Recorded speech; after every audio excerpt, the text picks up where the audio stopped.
Whether your beer is in a bottle, can, or glass, kick back and relax. It's Better on Draft.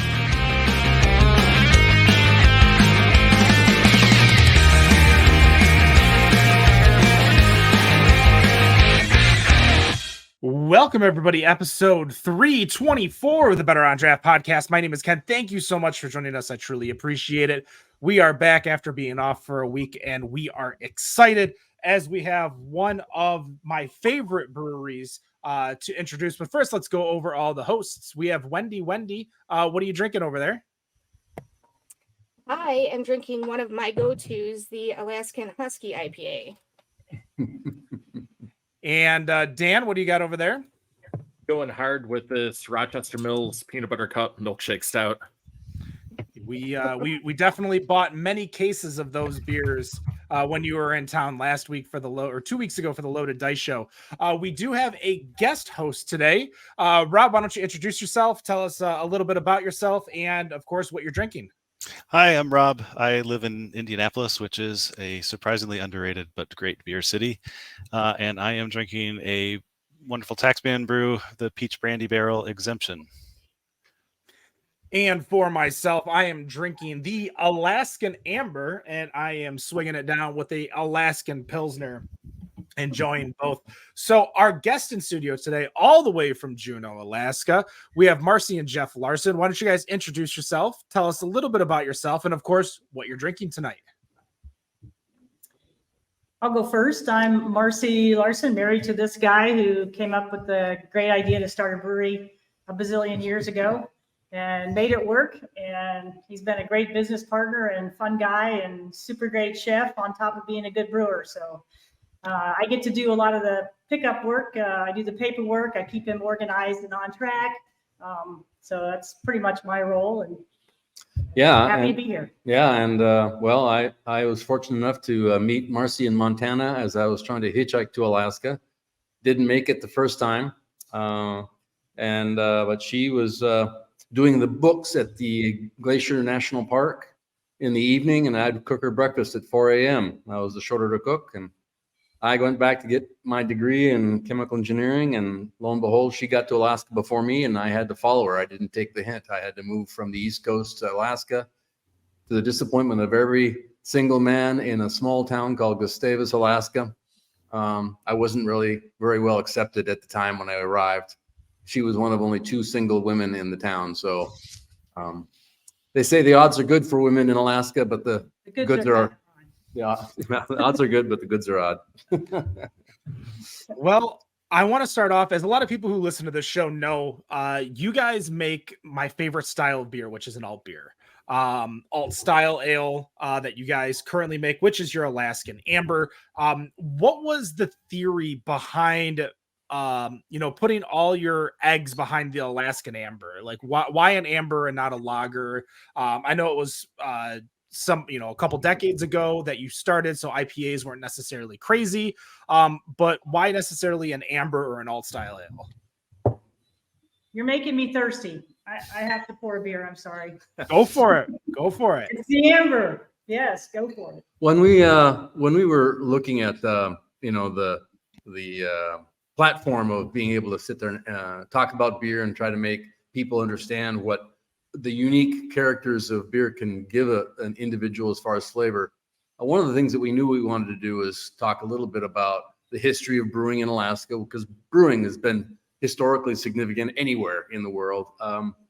The thing though that was interesting is when we did the research to be able to put a lot of the memorabilia about the brewing scene in Alaska, obviously way before Prohibition, turn of the century, we found a lot of information. And Marcy was an avid collector of threads of information and advertising materials, and we ended up finding a collector who had a lot of very pertinent information.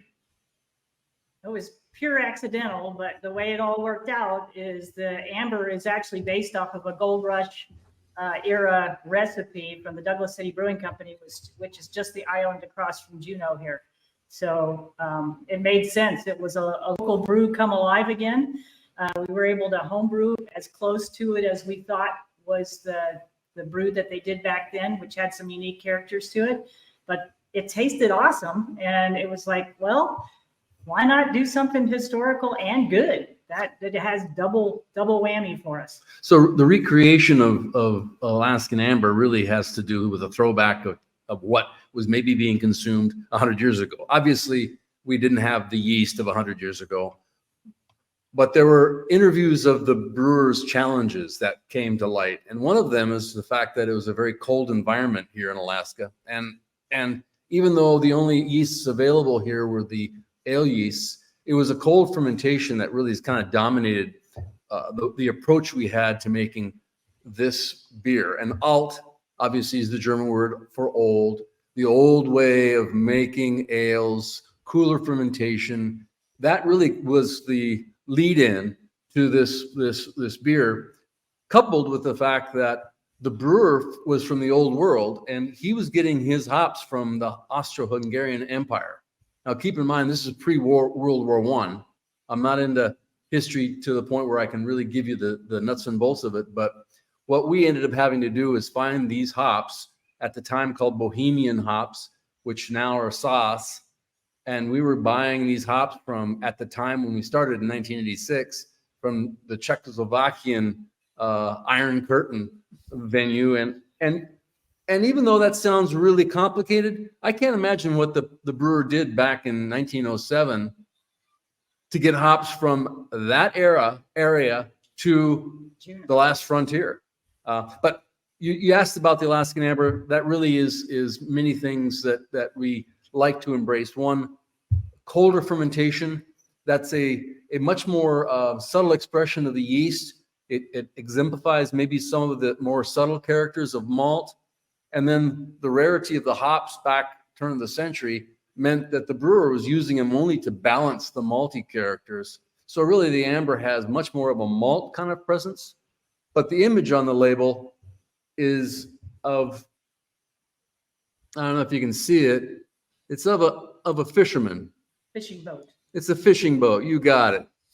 And, you know, in many ways, I would say that really kind of epitomizes a little bit of that crazy frontier spirit.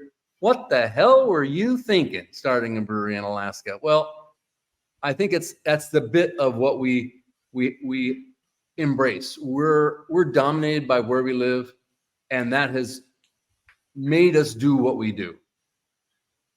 And the Amber is one of those examples.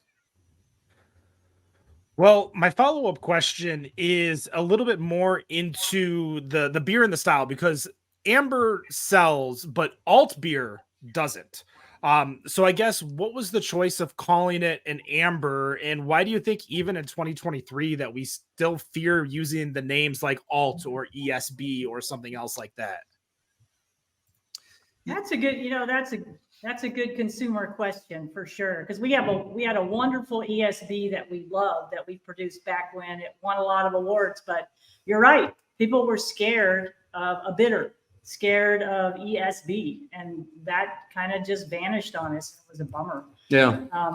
Naming it the Amber though I don't think we really thought about it that much, to be quite honest. We just were putting out back in those days. The choices were pretty limited. There were less than 100 breweries, so we didn't have a lot of choices of different styles. And you just wanted to relate to people who craft brew wasn't even a thing.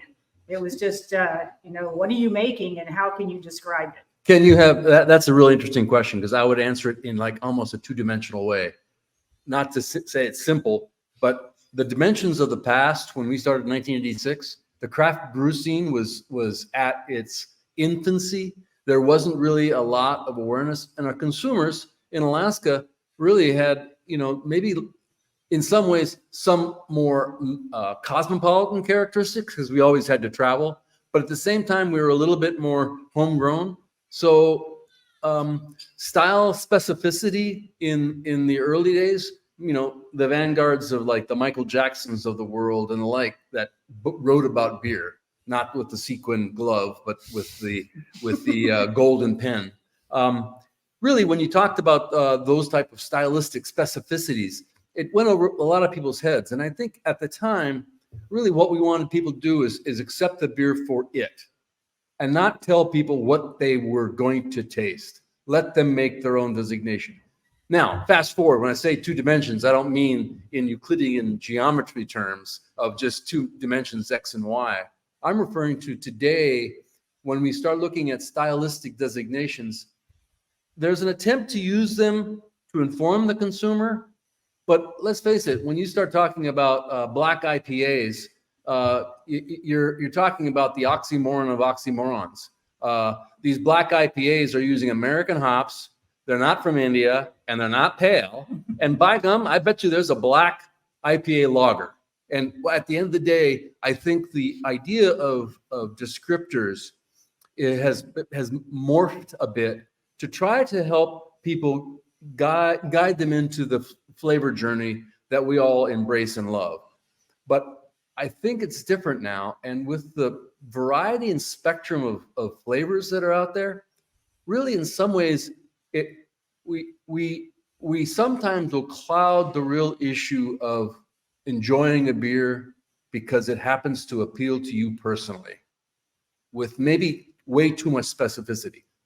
The monikers, the classic styles, those are great guideposts because they're classic because they survived the tests of time. But today, it's just a set of vocabulary type terms to help the consumer navigate the way of their own personal hedonistic pleasure. That makes sense. No. You're speechless. Ken, this is crazy. What the heck? No, Podcasts, and usually there's lots of jabber, and I there was dead air there. It's one of those times, Geoff. I tell you what, and a lot of people have seen it on this show, when I'm very enamored with what the guest is saying, that I'm just lost in your words, that I'm not thinking to respond. I'm just listening to what you're saying because you have a lot of great insight. But that was the few questions that I wanted to ask before I pass it off to Wendy. So Wendy, good luck. What do you got for Geoff? So I have a million questions, actually. I got the opportunity to visit your brewery back in 2019 when I was on a cruise. Wow. I actually thought it was really funny because during my research, there was a video that you guys had, and you were talking about what it was like to be in Alaska and where you are. And one of the people said, well, you got to like the rain. It rains a lot here. And it did. It poured the entire time I was in Juneau. But we really enjoyed visiting your brewery. Actually, so much so that I kind of use it as a baseline to when I am evaluating other breweries that I visit. I know that we will have a lot of questions about sustainability and the innovative things that you guys have done to succeed as you have where you're at. But one of the things that I don't think a lot of people realize is how much of a charitable giving program you guys have at Alaskan. So I just kind of wanted to ask about that and ask, how important is it to you as a business owner to have that impact, not just in your community, but pretty much anywhere you can get your beer?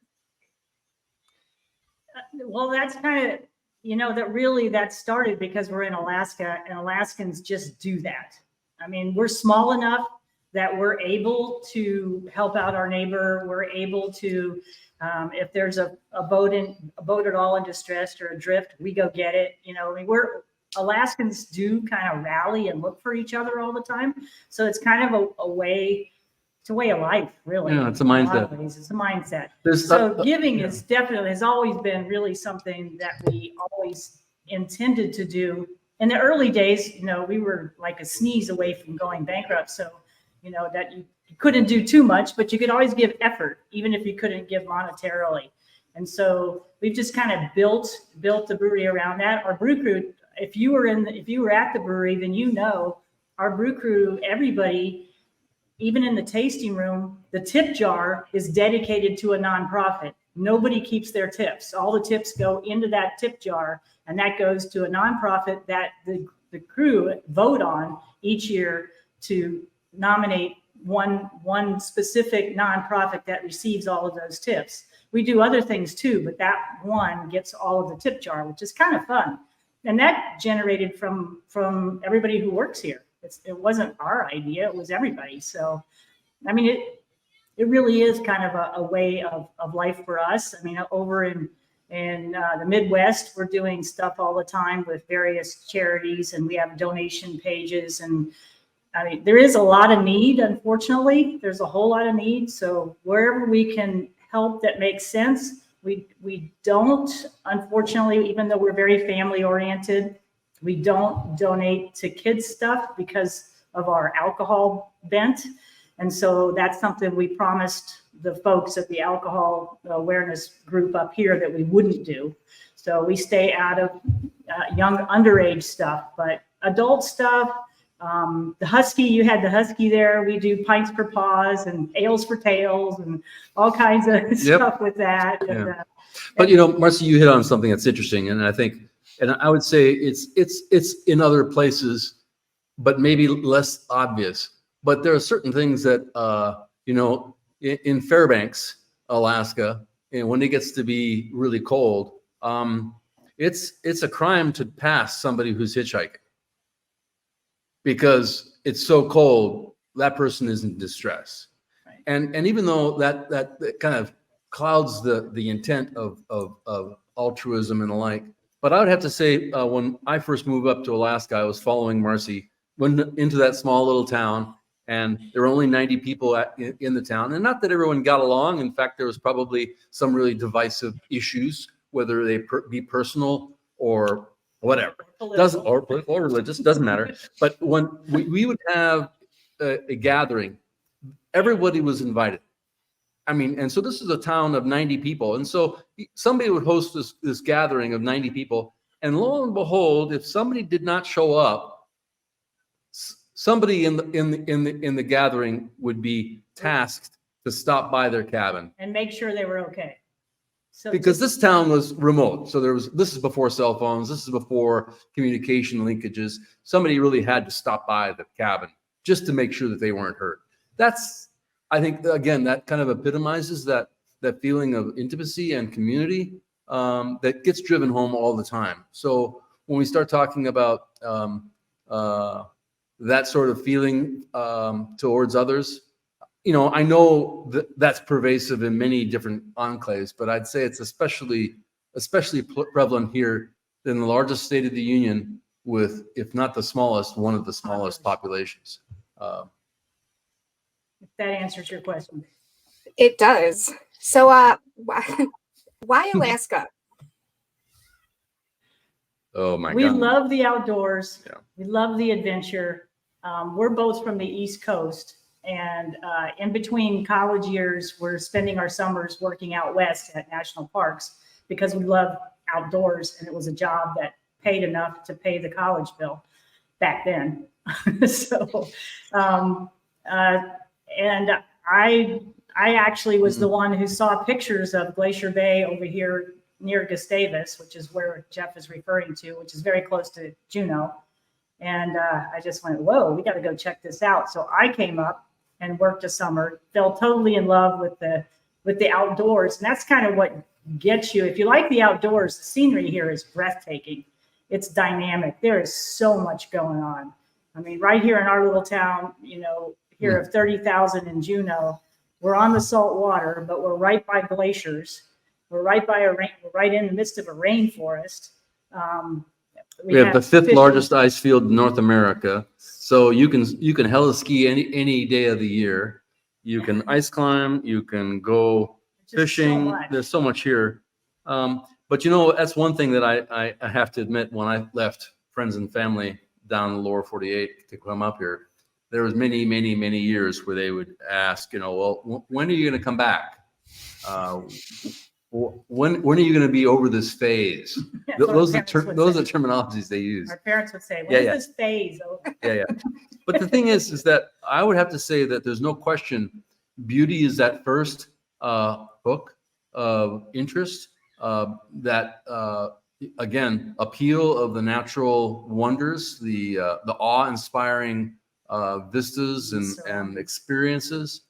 But when it came down to it, I would also say that there was a shared vibe with the people that also are here for the same reason, because there's definitely reasons to leave, whether it be the rain or lack of family that Or you lack of left behind. sunshine in the Or- wintertime. Right.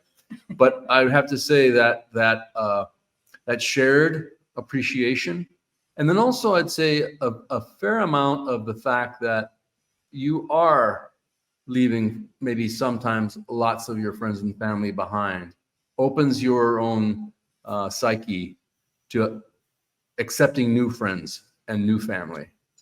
And I'd say that's what really was amazing, is that after about 5 years, I didn't talk about the whales and the bears and the beautiful northern lights as much as I talked about the people. And the people are genuinely nice, and they're also crazy as heck. So they're not boring. Wackos sometimes. They're multi-talented. Usually they do more than 2 or 3 things. And I mean, every time I turn around, it's like, wow, you can do that too. So it's a pretty amazing place. We love the people and love it up here. And I think we're going to stay. Gustavus is a small town, so I had to move to Juneau. And I'm getting thirsty. So he's going to pop the Juneau juice. I don't know if you guys have had Juneau juice. I'm going to have a Juneau juice. I have one of those to drink next. It's delicious. I love it. So I ask about that because I have found that when people ask me about my favorite place to visit, I always say, if you can go to Alaska, go, because it was so amazing. I can't wait to go back. And one of the things that I noticed on your website is that there is a Drink Alaskan Travel Juneau sweepstakes that is still open right now. Can you tell us a little bit about that? I can. That's a program that we're running in conjunction with the Juneau travel industry folks that are inviting people to come up and enter in this sweepstakes to showcase what Juneau has to offer. And so they approached us and asked if we would do a program to promote Juneau and invite people to come take part in this incredible getaway adventure, which has some amazing things on it. The only thing is it's illegal in Michigan. We can't run that program there. You guys have really crazy laws in Michigan, so sorry about that. But outside, other states can, and we are running it in a number of states where you enter to win, and it's in a drawing kind of a thing. But some folks are going to get some really cool adventures. Yes, I was looking at all of the stuff that they can do, and I'm like, oh man, that's like half the stuff I wanted to do. And I only had like 3 days. So I didn't get to do all of it. I'm like, oh, I got to go back.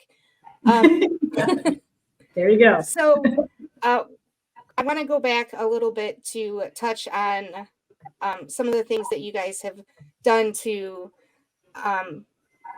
focus on, or kind of not focus, work around some of the challenges that you guys have being in a landlocked situation. And I had seen an article where you had said, we live outside of the box, so we have to think outside of the box, or something along those lines. What has that mentality done to help with facing those challenges?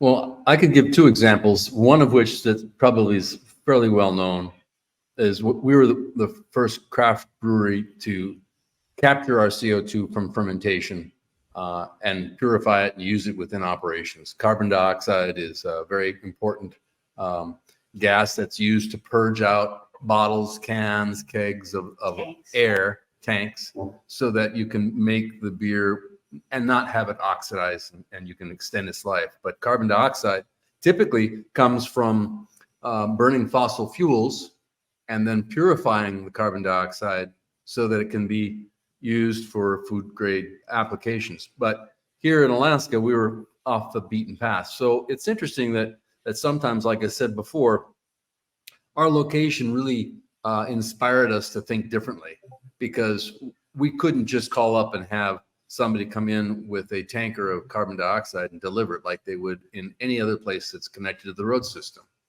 We're not connected to the road system. So, as you know, so the challenges that created also made us think, okay, what else can we do? And so That's an example of what we ended up doing very, very early on in our history. We started collecting all the carbon dioxide from fermentation. And obviously the barley malt that creates the food and sugars for yeast fermentation is actually from the carbon dioxide from the air, not from sequestered carbon sources like fossil fuels. And I think that's an obvious one that we had. But again, I think it's interesting because those challenges are analogous to many challenges that people have in their daily lives. I don't care whether it be the type of apparel you wear in a very wet environment. It's not your typical cotton stuff. You want to look good, but you also want to feel good. But guess what? That means you change the way you approach to your environment. That's the same thing we did with carbon dioxide. But let me go really geeky on you. I don't know if you can take it. Cut me off if I do. But Bring it on, Geoff. okay. Well, Here. okay. Okay, here we go. The deep dive. You know, that pervasive thinking differently really, I think, epitomizes all of us. But it really, I think, hits home and gets emphasized. And one example I would give is our lab group, who, you know, they're doing all the microbiology of operations and stuff. There's one compound that we all despise. And I'm a chemical engineer, so I read lots of material handling data sheets. And this material that was used in the laboratory only to suppress yeast growth so that you can get an idea of maybe other microbes that are out there. It's called actidione, and it is awful. Our crew just, it's like, God, we got to find something different. So we ended up proposing to the American Society of Brewing Chemists, a different compound. A compound that's called nystatin, but it's used for yeast infections, for human consumption. It's a compound that is consumed by humans, and it does the same thing as actidione. And we started doing the research, and we proposed to the American Society of Brewing Chemists an alternative. And after about 2 sessions, we ended up getting a focus group. We had a number of collaborative large breweries participate. And now it's an accepted process that the American Society of Brewing Chemists allows to be used as a standard to replace this obnoxious compound. Well, we thought outside the box, but we all do that all the time. When you're thinking that way, you all of a sudden, okay, this is the standard, but is there something that we can do better? And at the end of the day, the American Society of Brewing Chemists accepted it. The European Brewing Congress adopted it, and the Japanese Brewing Congress adopted it. We impacted the entire world's lab safety because we thought differently. So that's kind of cool. That's crazy. we're a tiny little brewery in Juneau, Alaska, drinking Juneau juice once in a while. But man, oh man, it's that juice. It's that creativity. It's that actual thinking differently that I think I get reminded of what makes life here in the last frontier so cool. That is awesome. I have a million more questions that I could ask, but I know my co-host also have some questions they'd like to ask. So I'm going to pass it over to Rob. Thank you. So I'm going to start with a very selfish question and lead it with, I've got a very good friend. He used to be my neighbor, but had to move, who lived in Juneau, grew up in Juneau, was sad that he ended up living in Indiana, and always talks about, you know, his time in Juneau. And he actually was just back there until last week. Anyway, he had the same question. He has always brought me Alaskan beer when he comes back. You do not distribute to Indiana yet. Is it coming anytime soon? Right now I have to go to Michigan or Ohio. Yeah. We are in Ohio. We did make it that far. You are in Ohio. That's an easy drive for me. So 25 states. We're in 25. We're halfway. We're slowly making our way across. But you know, we ran into COVID, and we ran into freight rates, and we ran into supply chain stuff that the freight prices just went through the roof.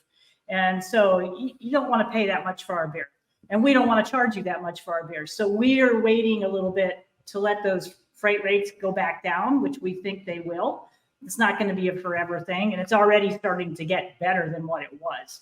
So we'll be working back on that again as we go forward. But that definitely knocked us for a loop. That took a little bit of a punch and just added too much of a price tag on there. Okay. That's good to hear. Stay tuned. Yes. I've waited this long, so that's good to hear. Who knows? It may be by drone delivery. We'll have to see. That's right. So one of the things I quite enjoy when he comes back is he spends actually a lot of time in your brewery with his mom, and but he would always talk about the crew brews that he tried that time, and he always brings whatever pilot beers he can bring back. And so, how is that system working? Like, are these beers getting tried and promoted, or how does that work? I can talk a little bit about that because I think it's really cool because I'm not a brewer. I'm the one who, does paperwork and picks up after everybody and stuff and does that end of it, but I don't actually brew. But I always want to brew, I always want to, try little things and stuff. And at the brewery, anybody who works here is allowed to play on our 1-barrel system. So we have a little 1-barrel system here. In fact, it's right behind us here. And you just have to match up with a brewer who knows what they're doing.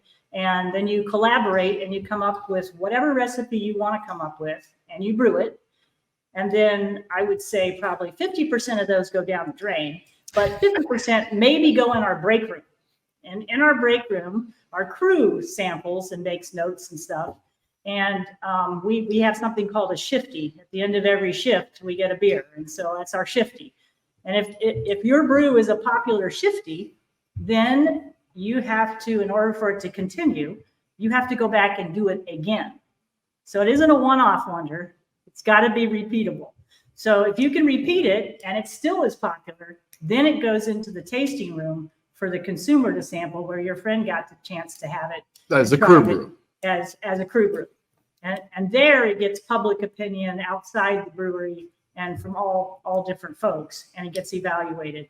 And yes, a lot of those brews do end up either in our pilot series or in our limited releases, and sometimes in our full-time. That's how Husky got there. Mm-hmm. That's how White was started. So there's a number of brews that came through that way. Mm-hmm.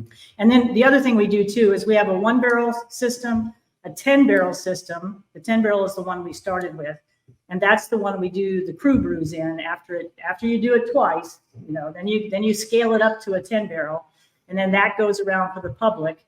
And then if it's good enough through that, then it goes to our 100-barrel system. So we have the 3 different systems. Yeah.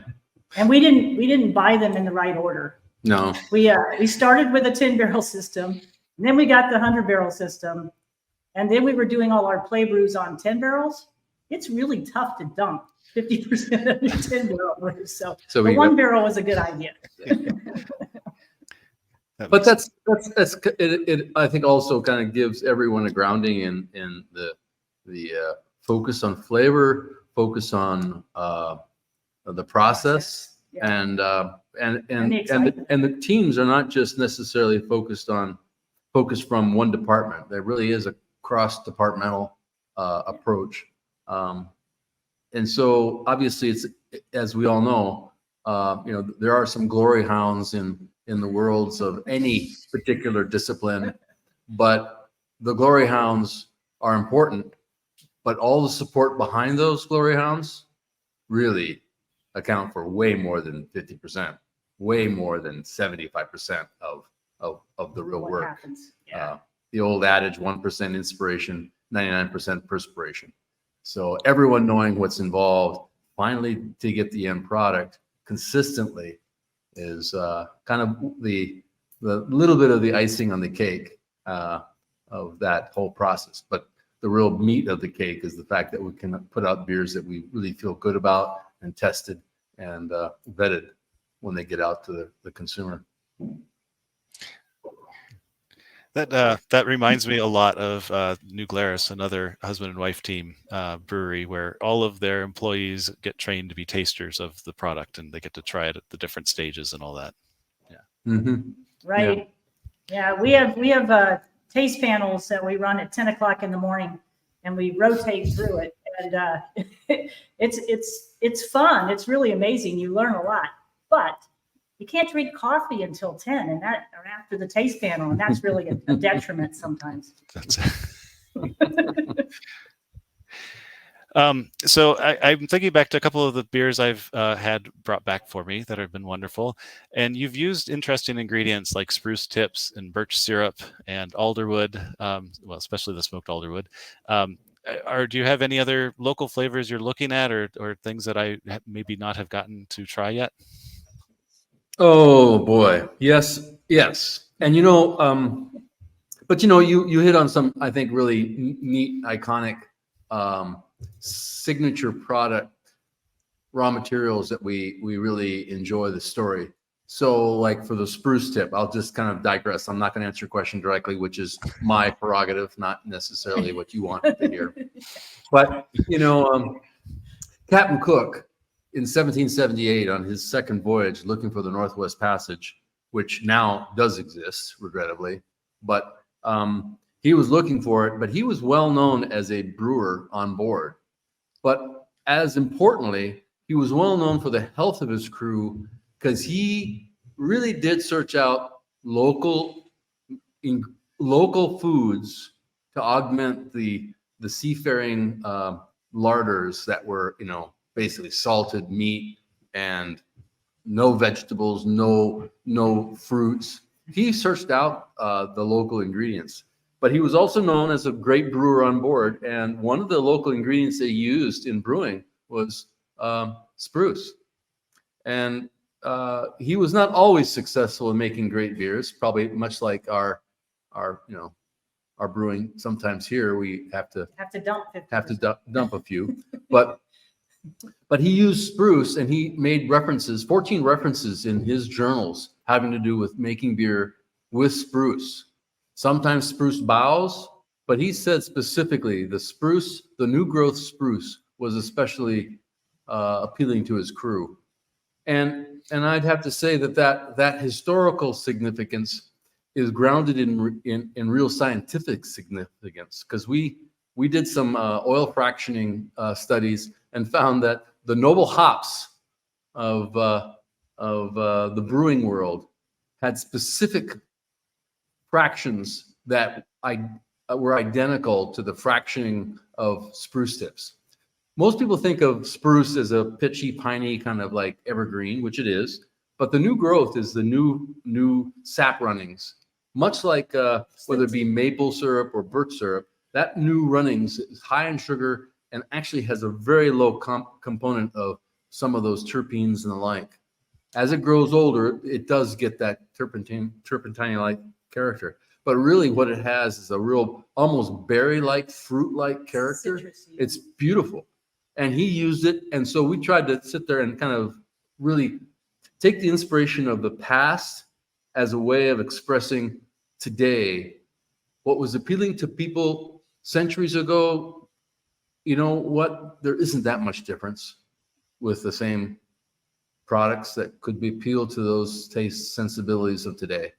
So anyway, that was a little bit of a departure. Sorry about going off on that. But we're using spruce in a whole bunch of different ways that we never thought we would. So right. I mean, we're hoping we can turn it almost into a small cottage industry of its own, which would be really awesome and support the folks out in the rural communities that are picking and processing these for us. Because it's a renewable resource. We're the Yeah. largest national forest in the United States, and basically we have that right there, and it's not doing anything but pruning the trees, which allows the spring essence to fortify the real core of that botanical. So it's not hurting the plant, it's actually maybe enhancing the plant, but at the same time creating something that's usable. But we've used other woods, red cedar, so that's the one that you didn't mention.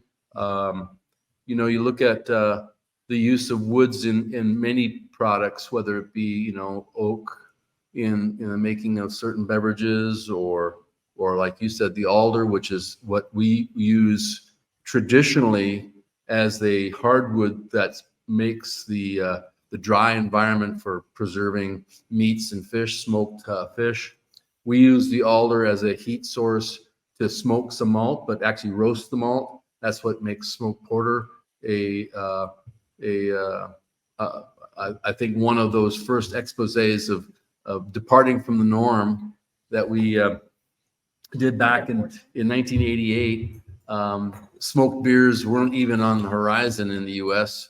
There were a few enclaves in Bamberg, Germany, and the smoked beers really made a lot of sense to us because the old brewers in Alaska had to roast their own grains. Porters were very, very prevalent in Alaska in the early 1900s, late 1800s. By that same time on the East Coast, the pale pilsners and lagers were taking over, but the West was a holdout. And so the idea of a dark beer was not unusual. And the idea of roasting grains to create that, quite frankly, all grains were directly associated with the heat source. And so when you think about back in 1900 in Juneau, Alaska, if you walk down any street, what did you smell? You smelled smoke. Mhm. Yeah. Everybody was heating their homes that way. Barbecue? Wood There was no burning such thing as barbecue in Juneau, Alaska in 1900. Everything was barbecued. Everything was cooked on wood. And guess what? A little bit of smoke in your porter was standard. But we love it. It was a fun recreation to come back with that and be able to produce this. The smoke porter's been we just popped the bottle because we couldn't stand it. And, But to your point, we go back to, and there's the thread that I like about our conversation is that it's all integrated in what we do is about where we're from, and what we are is dictated by the environment.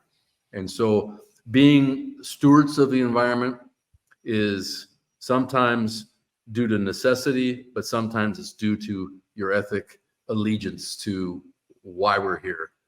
We love where we live. It's absolutely gorgeous, but it's also real fragile. Our growing seasons are very small and short. And so when we've hiked in the Arctic,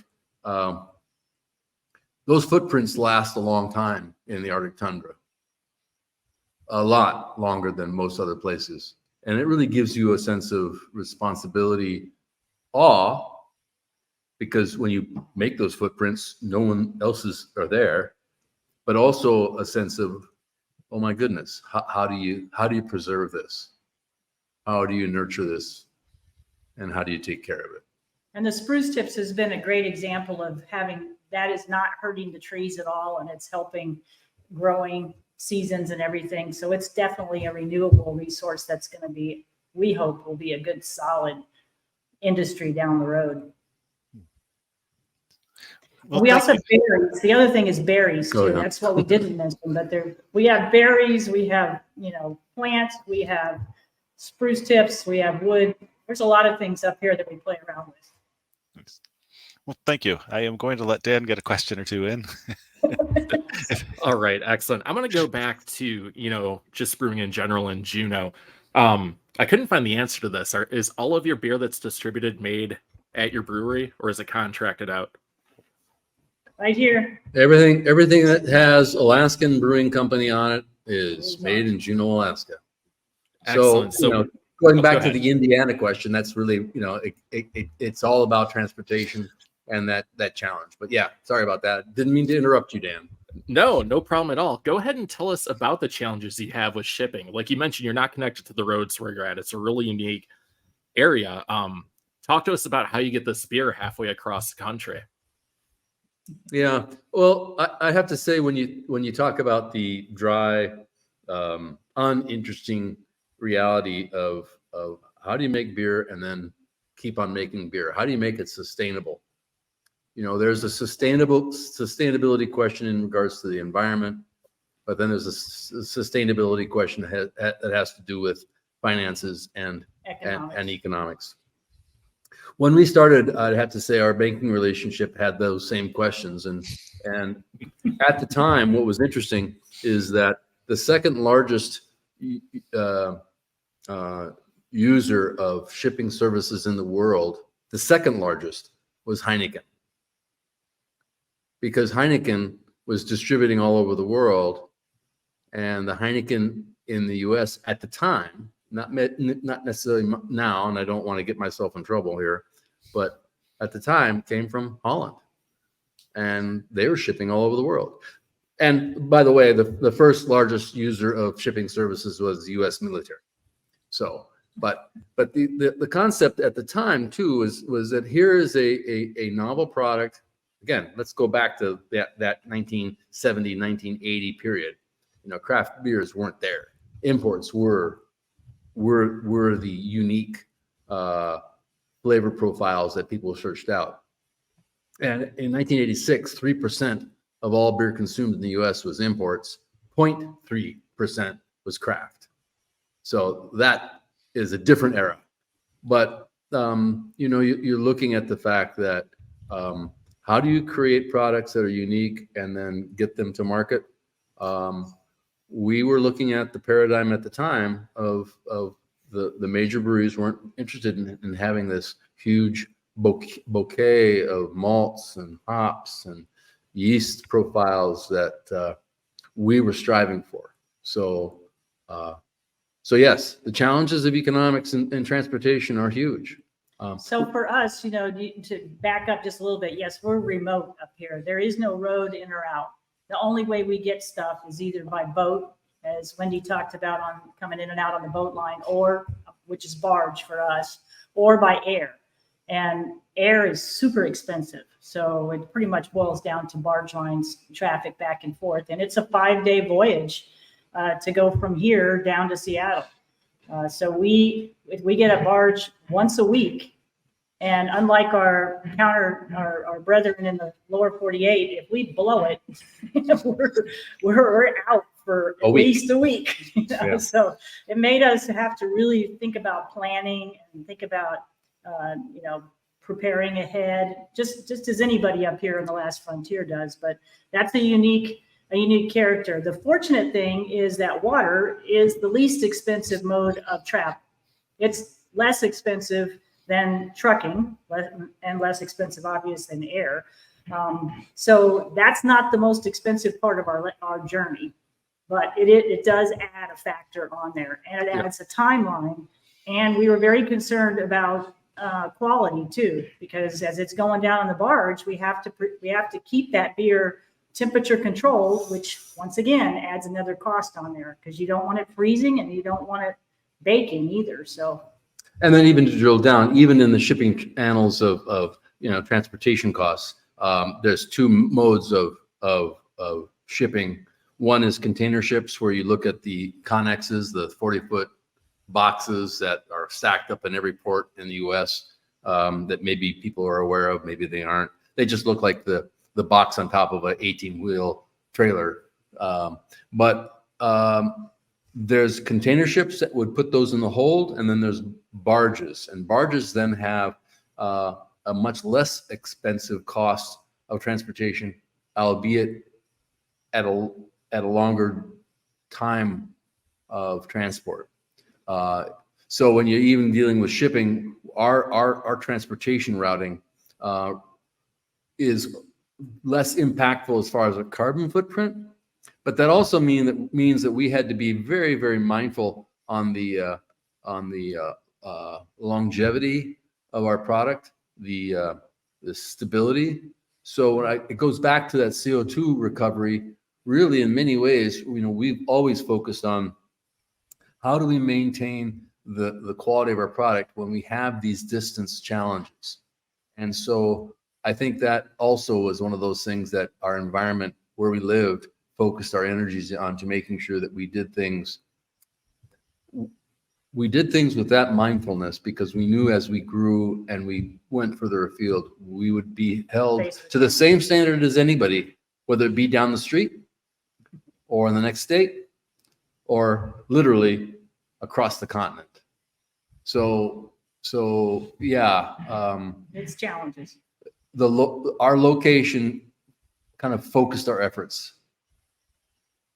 Yeah, definitely makes sense. One more question. I'm going to pass it back over to Ken. You opened your distillery back in 2019.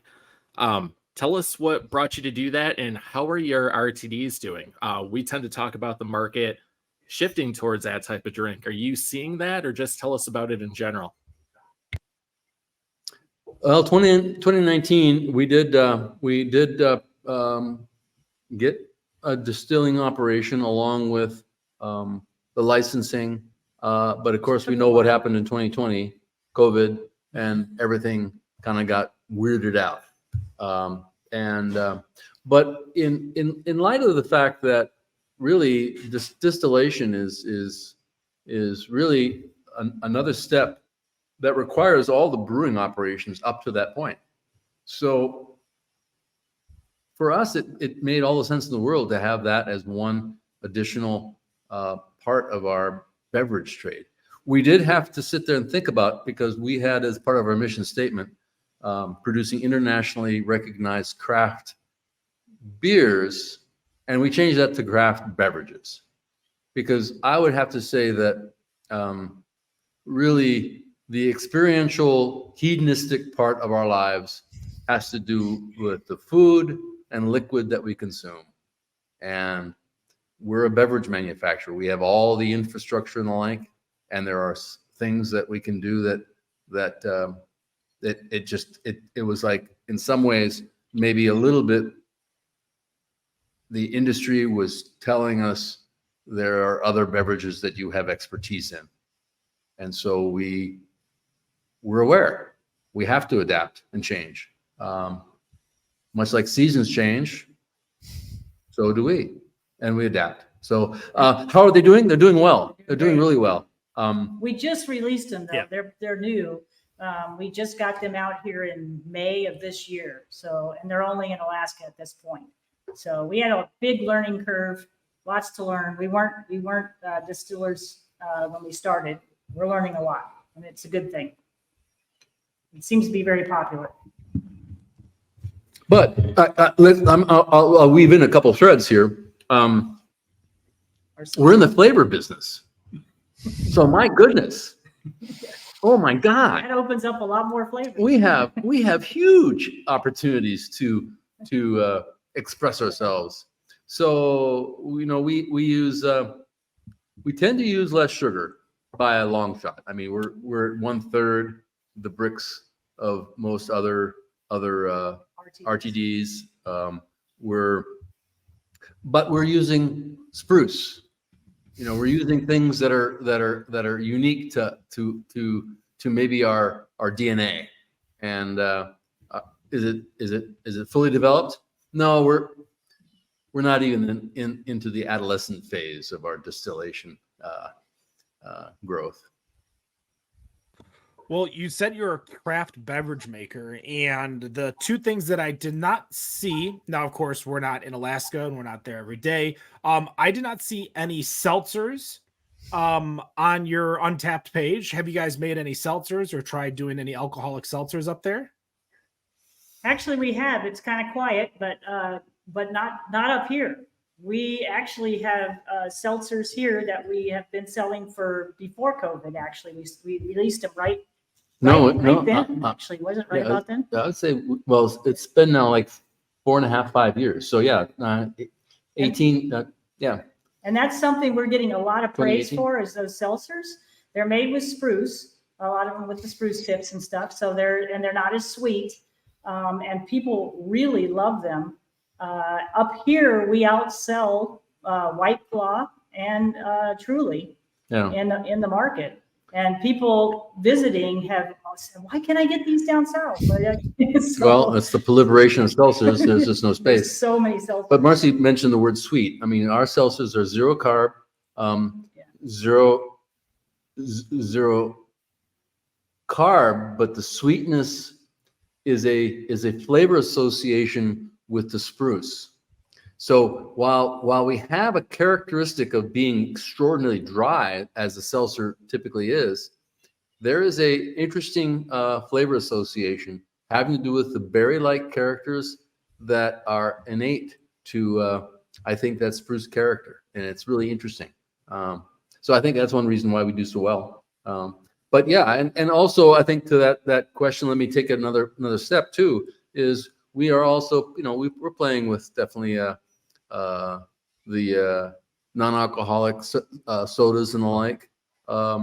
Again, we're focusing on low sugar, low carb, but it's all an exploration. It's all, living on living the life on the last frontier where we're kind of open to Trying new things. Yeah. Well, as we're seeing the changes here in the landscape, what about non-alcoholic beers? There are a lot of breweries like Brooklyn. Obviously, we had two roots here in Michigan. Athletic exploded over since COVID started. Are you seeing a call for non-alcoholics up there? Non-alcoholic beers, beverages, other than even beer? Not so much up here. We're typically behind, everybody else. So, That's right. That's true. So we'll see what happens. But we do get calls for it, but not a lot. And the trick is, we think anyway, is to be able to make the beer flavorful, and the quality of the flavor is what's important too. So to do it is what is a challenge. Accolades to those who are doing it, but no, we're not. We're focusing our efforts on the fact that we make beverages, and I think we have plenty of horizons that have yet to be fully explored. Well, you don't want to spread yourself too thin and offer a little bit of everything. You want to make sure that you hone in on this Pilsner, by the way. I haven't crushed a beer like this in so damn long. I was wondering where it went, and obviously I drank it all. So I definitely enjoyed it. But as we kind of end the show, we like to end it with a little bit of high note, maybe ask you some fun questions, get a little bit personal, not too personal, but enough personal. So we're going to start with Wendy. Wendy, what is your final question for Geoff and Marcy here? Well, as I like to tell people to go on, take the cruise to Alaska. If somebody is in town for one day, where would you suggest they go and eat? Oh my goodness. Taku Glacier Lodge. Yeah, very good, Marcy. Taku Glacier Lodge. It's an incredible tour. It's a wonderful place.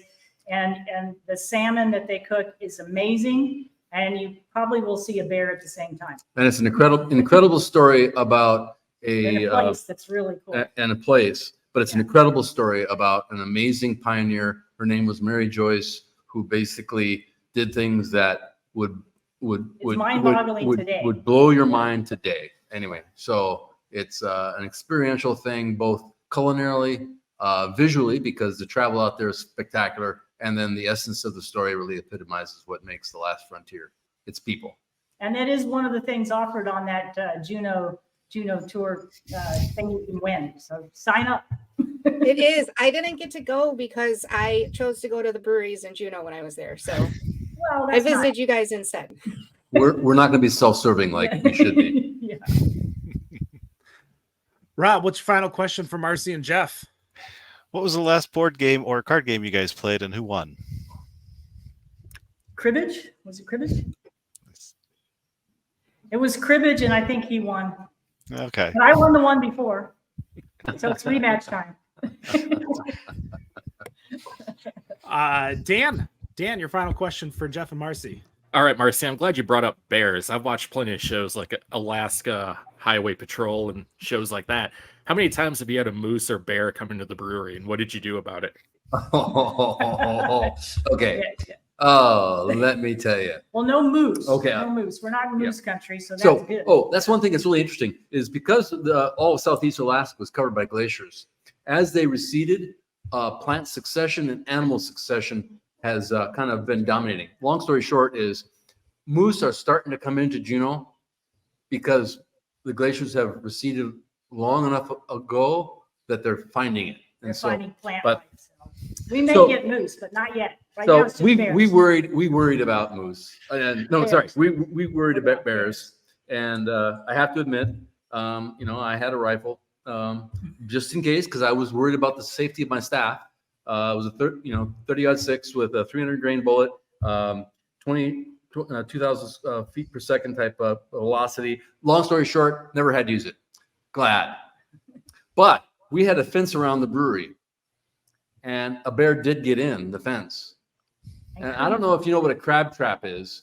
It's a small opening into this wire mesh cage. The crab crawls into the only opening it can get into, but it can't get out because it's a small opening and it's hidden. Well, that's what happened to the bear. It got into the brewery fence and couldn't get out. Well, guess what we had to do? We had to go out and guide the bear out. So bears actually have a reputation. They are very dangerous when they're scared or they're habituated in an inappropriate way to human activity. Our bears are not that way. Or if they have cubs and they're protecting. But they're protecting their cubs. Now, granted, we still have people that don't do a very good job of guarding their garbage, and so they get habituated to associating humans with garbage, and that's bad. But that bear was very happy that we guided it out of the brewery premise. And it was fine. And it was gone. And Wendy, if you were in town, you may have even seen a bear in downtown because it's typical to go pub crawling downtown and run into a bear on the street. Did you run into that? There was not when I was there. It was raining really hard. Probably just didn't see it. You were running from spot to It spot. could be. Yep. Well, my final question for you, if you guys, and this is the royal you, those who are listening, follow us on twitch.tv/betterondraft, kick.com, betterondraft, Facebook, YouTube, all that fun stuff. A lot of chatting going on in Twitch, including everyone talking about their first beer and what people drank as their first beer. I myself was probably a Coors Light person, even though I grew up in Michigan. Therefore, we were probably more apt to drink Molson and Labatt when we had the opportunity. But Marcy and Geoff, what were your first beers that you remember? Mine, I remember, was Lucky Lager. You guys remember Lucky Lager? And they had the caps on the bottles with the puzzle underneath. So you pop the cap, and then you had to figure out the puzzle. It was some kind of a little puzzle thing that it was fun. It was a great drinking game. That's totally my kind of thing. Boy, I love I that. have to say there's like a number of beers that really were iconic to me. But that's not the first beer I had. I'd have to say, oh my God, the first beers. Well, I don't really remember the first beers other than I remember my dad was in the Foreign Service. And so I lived in Berlin, Germany, in 1970 to 74, back in the Iron Curtain days. And I remember my dad being very appreciative of one of the people in the motor pool in getting our car to our house. So he gave him a case of an American domestic beer. And all the German locals didn't drink it.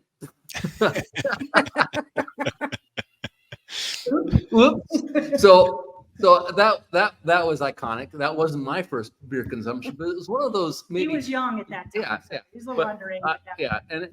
I was underage, but at the same time, I was of beer drinking age in Germany. Jung beer they would have. But I would say the things that really impacted me were Heineken Dark. I would, as a poor college student, I would get a Heineken Dark and I would savor it. I was like, wow, the flavor. And again, this is way pre-craft. No one was doing anything. New Albion had to start. I'm sorry. Fritz Maytag at Anchor was getting going, but anyway, that was impactful. But one of the epiphanies I had when I was going to Siebel Institute for Brewing Science after my chemical engineering degree was Chimay Red. A friend of mine gave me a Chimay Red, and I was like, wow. It was like unbelievable. New dimensions I hadn't even thought of that existed in beer. Now, sorry, again, throwback. This is 1982. This is way before. But anyway, that's my answer. Sorry about that, Ken. I rambled on. Don't be sorry. No, I think everyone when they think about the beer that there is their first beer, but the beer that started it all. It doesn't have to be a first beer, but it has to be as Rom Thorne posts in our YouTube page. Like for me, Killian's is the beer that makes people understand that there are other beers. So when people talk about American beer, obviously the stigma is still always Bud Molson Coors or Bud Miller Coors, not Molson.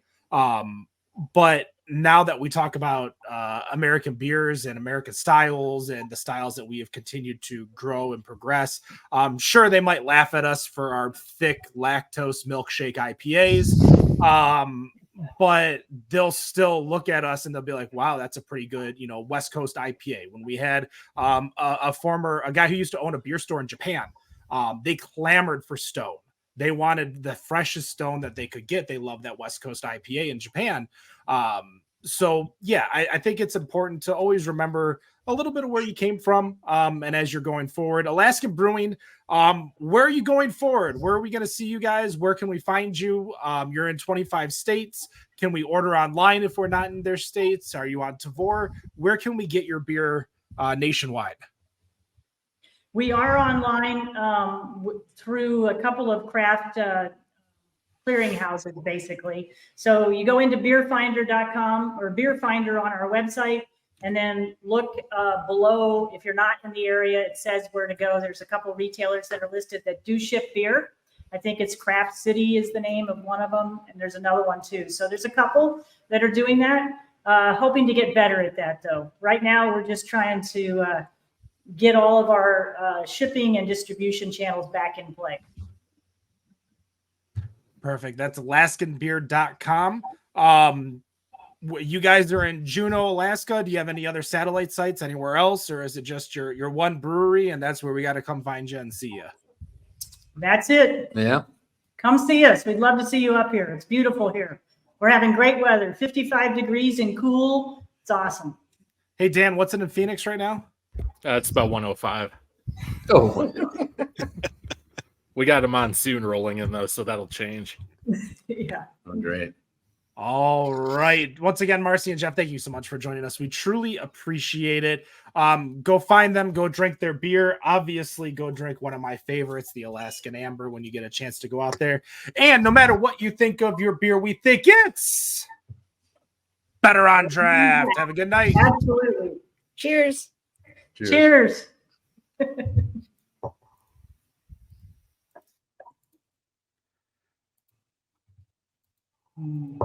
And